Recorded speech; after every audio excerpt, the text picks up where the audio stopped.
Movie के starting में हमें एक शिप दिखाया जाता है जिसने अपनी जर्नी 1914 में स्टार्ट की हुई थी और अब वो बहुत टाइम के बाद उस टापू पे आ जाते हैं जहाँ के लिए उन्होंने इतना लंबा सफर किया था। वो यहाँ अपने एक आदमी को छोड़ने आए हुए थे ताकि वो यहाँ रहकर 12 मंथ का डाटा कलेक्ट कर सके। ये टापू बहुत ज्यादा वीरान होता है, यहाँ कोई आदमी न कोई जानवर था। अब वो उस फ्रेंड का सामान उठाकर अंदर ले जाने लगते हैं जहाँ उसको रहना था।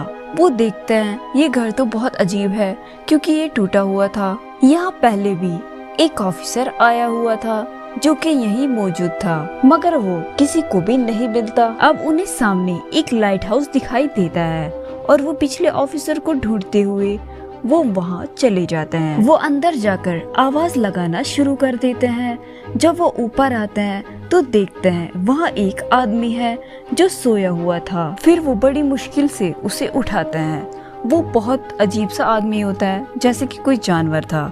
वो उससे उसका नाम पूछते हैं तो वो अपना नाम ग्रुनर बोलता है। तो ऑफिसर उसे पहले ऑफिसर के बारे में पूछते हैं कि क्या तुम्हें मालूम है वो कहाँ है, हम उसको यहाँ लेने आए हैं। लेकिन वो कहता है वो बहुत टाइम पहले यहाँ से चला गया है और मैंने तब से उसे नहीं देखा।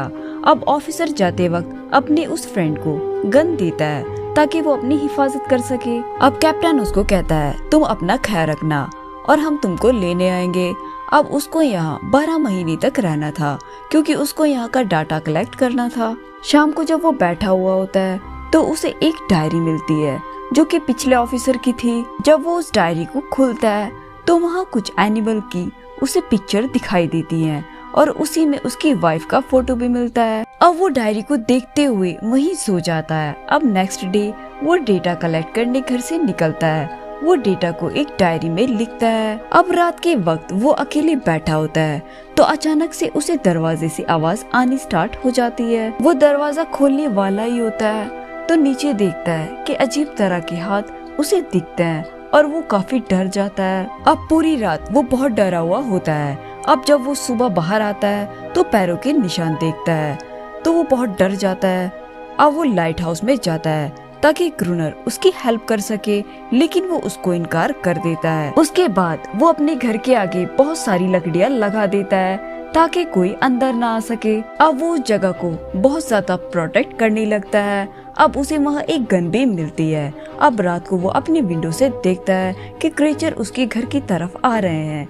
वो उन्हें देखकर काफी डर जाता है। अब वो क्रेचर वहाँ आकर उस पर अटैक कर देते हैं। अब वो उन पर गोलियां चलानी स्टार्ट कर देता है और जल्दी से लकड़ियों में आग लगा देता है। अब क्रीचर्स आग को देखकर वहाँ से भागने लगते हैं, लेकिन आग बहुत ज्यादा फैल जाती है और उसके घर का दरवाजा जलने लगता है। अब जल्दी से वो घर से बाहर आता है और एक कोने में छुप जाता है। अब पूरी रात उसे वहीं पर हो जाती है। अब सुबह जब वो घर की तरफ आता है तो देखता है कि उसका घर पूरा जल चुका है। अब वो ग्रुनर को मारने के लिए उसको फॉलो करने लगता है ताकि वो लाइट हाउस में रह सके।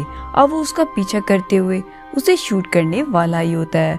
तभी वहाँ एक क्रीचर आ जाती है और उस पर अटैक कर देती है। अब वो खुद को बचाते हुए उसको नीचे गिरा देता है और उसे शूट करने वाला ही होता है। तभी ग्रुनर उसे कहता है उसको छोड़ दो, ये तुमको कोई नुकसान नहीं पहुंचाएगी। अब वो ग्रुनर के साथ लाइट हाउस में रहने लगता है। अब वो ग्रुनर से पूछता है कि तुम इस जगह पर कैसे रह सकते हो और जो शिप मुझे छोड़ने आया था तुम उसमें क्यों नहीं गए। ग्रुनर कहता है मुझे इन सब चीजों की आदत हो चुकी है और मैं यहाँ से कहीं नहीं जाना चाहता। अब ग्रुनर रात के वक्त उसे ऊपर आने को बोलता है। अब वो दोनों वहाँ पहरा देने लगते हैं। अब थोड़ी देर बाद क्रीचर्स वहाँ आना स्टार्ट हो जाते हैं। अब उन्हें देखकर फ्रेंड काफी डर जाता है और वही बेहोश हो जाता है। अब ग्रुनर अकेले ही उन सब से लड़ता है। अब वो शाम को खाना खा रहे होते हैं तो ग्रुनर उसे कहता है आज तुम्हारे पास एक और मौका है क्योंकि कल तुम डर गए थे। अब रात होने पर वो फिर से वहीं पहरा देने लगते हैं। तभी क्रीचर्स वहाँ आ जाते हैं। अब ग्रुनर वहाँ से चला जाता है और अंदर का दरवाजा बंद कर देता है और उसको अकेले लड़ने के लिए छोड़ देता है।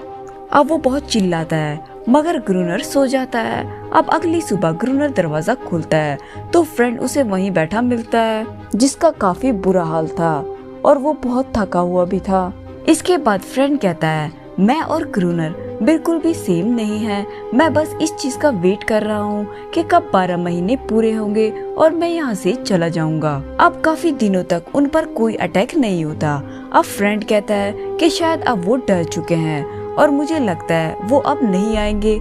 ग्रूनर कहता है नहीं, ऐसा नहीं है, वो जरूर आएंगे और अब वो अगले हमले की तैयारी कर रहे हैं। अब वो धीरे धीरे उस फीमेल क्रिएचर को भी थोड़ा बहुत समझने लगता है और अब वो उससे डरता भी नहीं है और उसका नाम एनरीज रख देता है। अब बहुत दिन हो चुके थे, उन पर कोई भी अटैक नहीं हुआ था। अब वो थोड़ा सुकून महसूस करते हैं। अब ग्रूनर फ्रेंड को चेस खेलने बुलाता है और वो साथ में चेस खेलने लगते हैं। अब खेलते वक्त फ्रेंड ग्रूनर को बोलता है कि जो क्रिएचर्स होते हैं इनके ब्लड में एंटी फ्रीज प्रोटीन होता है और उसकी वजह से वो सर्दी में आराम से रह पाते हैं और हम इन्हें रिसर्च के लिए ले जा सकते हैं, उससे हमारा काफी नाम भी होगा। वो बात कर रही होते हैं तभी उन पर अटैक हो जाता है और आज वो अपनी लाइट ऑन करना भूल गए थे। अब जल्दी से ग्रूनर और फ्रेंड ऊपर आता है और उनसे लड़ने लगते हैं और आज वो क्रिएचर्स काफी ज्यादा होते हैं, पहले से काफी ज्यादा। अब उनकी गोलियां भी खत्म हो जाती हैं और उनको वहाँ से भागना पड़ता है। अब तभी एक क्रिएचर ग्रूनर पर अटैक कर देता है और उसके पैर को जख्मी कर देता है। अब फ्रेंड ग्रूनर को ऊपर की ओर खींचता है और दरवाजा बंद कर देता है।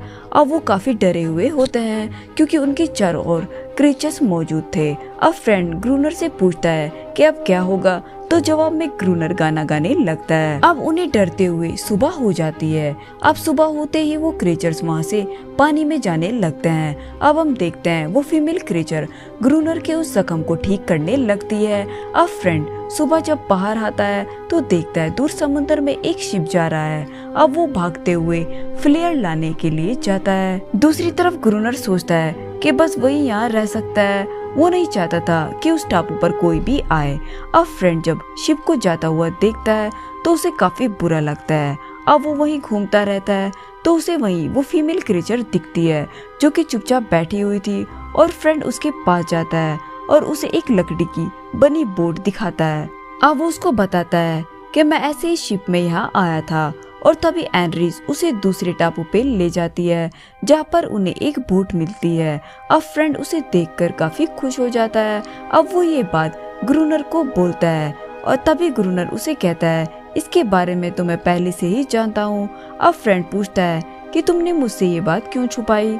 ग्रूनर कहता है अगर तुम उस बोट को लेकर जाते या तो भूखे मर जाते या फिर ठंड से मर जाते, वो किसी काम की नहीं है। अब वो उसको बताता है ये बोट लुटेरों की है, वो यहाँ डायनामाइट स्मगल किया करते थे। फ्रेंड कहता है चलो फिर उस डायनामाइट को ढूंढते हैं और हम उसी की हेल्प से सारे क्रिएचर्स को भी मार सकते हैं। ग्रूनर इनकार कर देता है क्योंकि समंदर में जाने में बहुत रिस्क था, क्योंकि वहाँ कभी भी अटैक हो सकता है। अब ग्रूनर फ्रेंड को उस फीमेल क्रिएचर के साथ देखता है तो उसे बहुत जेलस होने लगती है और उसको काफी बुरा भी लगता है। अब गुस्से में आकर वो फ्रेंड को कहता है चलो डायनामाइट को ढूंढते हैं, मगर पानी के अंदर डायनामाइट तुम ही ढूंढने जाओगे। अब नेक्स्ट डे वो वहीं आ जाते हैं जहाँ पर वो शिप डूबा हुआ था। अब तभी फ्रेंड उसको कहता है अगर मैं 3 बार रस्सी हिलाऊं तो समझ जाना कि मुझे हेल्प की जरूरत है और उसी वक्त तुम मुझे ऊपर की तरफ खींच लेना। अब फ्रेंड पानी में जाकर उस बॉक्स को ऊपर भेजता है। तभी फ्रेंड किसी चीज से टकराकर नीचे गिर जाता है और वो उठ नहीं पाता। फ्रेंड रस्सी को हिलाता है मगर ग्रूनर उसको इग्नोर करता है। अब फ्रेंड बहुत मुश्किल से ऊपर आ जाता है। अब वो लाइट हाउस में आकर बॉक्स को ओपन करते हैं। अब उन्हें वहाँ डायनामाइट मिल जाता है और वो दोनों काफी खुश भी होते हैं। अब वो बाहर आकर लाइट हाउस के चारों तरफ डायनामाइट लगा देते हैं। अब काफी दिन हो जाते हैं, उन पर कोई भी अटैक नहीं होता और वो बैठे हुए बातें कर रहे होते हैं।